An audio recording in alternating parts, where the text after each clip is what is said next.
Us donem la benvinguda a la 12a edició del Congrés de Turisme de Neu, Muntanya i Benestar para promover el turismo de montaña de manera sostenible e innovadora. Jugar un equilibri que sigui sostenible entre la gent del territori que viu al territori, els visitants que venen i sobretot el respecte a la natura. L'objectiu de l'estudi encomanat per la FAO i ONU-Turisme consistía en entendre y cuantificar el turismo de montaña a nivel internacional. Hemos presentado cómo han venido evolucionando las motivaciones de los viajeros a nivel global. There is no uniform solution to any destination. You can create your own DNA in health and travel and hospitality. First of all, we have to take care of our health.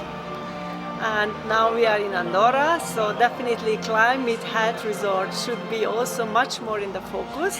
You have a lucky situation to have the thermal water and the nature.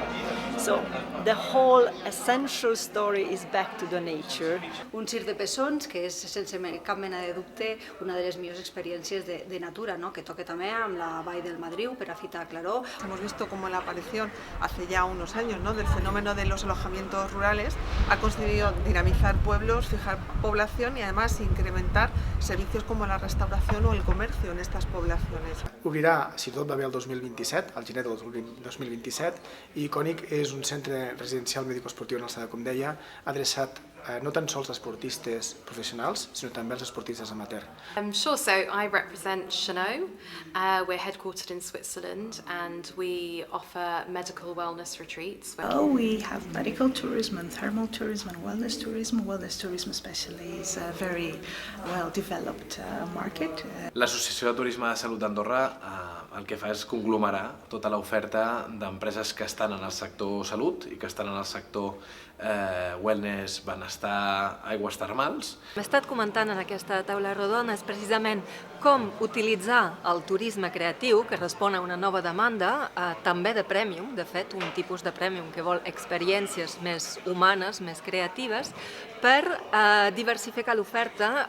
The strategy we have in Lech, which is mainly orientated in developing the quality and not the quantity. And now it's the time to consolidate. We invest a lot in quality. Ça suppose de travailler à des échelles territoriales un peu plus larges, pas simplement sur une station, mais à l'échelle d'une vallée, en associant les acteurs du tourisme, les autres acteurs de l'économie de la montagne, les artisans notamment, les commerçants, les habitants aussi. Y cuando hablamos de sostenibilidad es accesibilidad y también relacionado, vinculado a lo que es gastronomía, turismo rural, deportes, aventura, y donde la comunidad tenga un papel fundamental.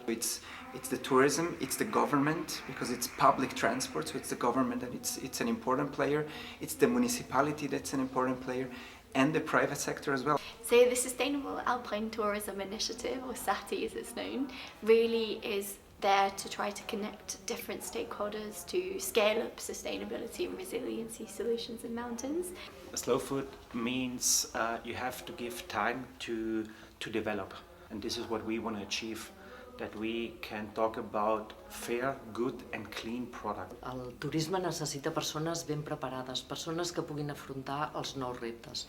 I això s'ha de fer de moltes maneres variades, perquè des de persones en formació inicial, que tenen una formació segurament més operativa i més vinculada directament amb l'activitat turística, la vessant més acadèmica, que aquesta ja prepara persones amb més fonaments, fonaments de gestió, fonaments d'ètica, fonaments de sostenibilitat. Through education, we need to pull in a private institute with a public institute and find ways to create case studies that are issues that is happening across certain sectors, whether it be a mom and dad restaurant or a coffee shop or a hotel or a 3-star, 4-star, 5-star ski lift, whatever those sections are. We get them to give case studies to the students to work out, here's the challenge, how do you solve it? Estamos en una situación muy similar a antes de la pandemia. Estamos reflexionando que volvemos a tener un sobreturismo, reflexionamos sobre que estamos afectando, ¿cierto?, nuestro medio ambiente, que el cambio climático, que hay una saturación de turistas en muchos destinos que lamentablemente nos hace reflexionar de, bueno, ¿qué estamos haciendo mal nuevamente? Andorra al natural, l'entorn on germinen les idees, és l'evolució d'un projecte de continuïtat que venen fent Andorra Turisme i National Geographic. En aquest cas ens hem centrat en la relació de l'individu amb el territori. L'objectiu és doble. Per una banda, hem volgut explicar històries que tenen presència en el territori a través de 3 personatges, focalitzant-nos en el turisme premium, turisme de salut i turisme esportiu.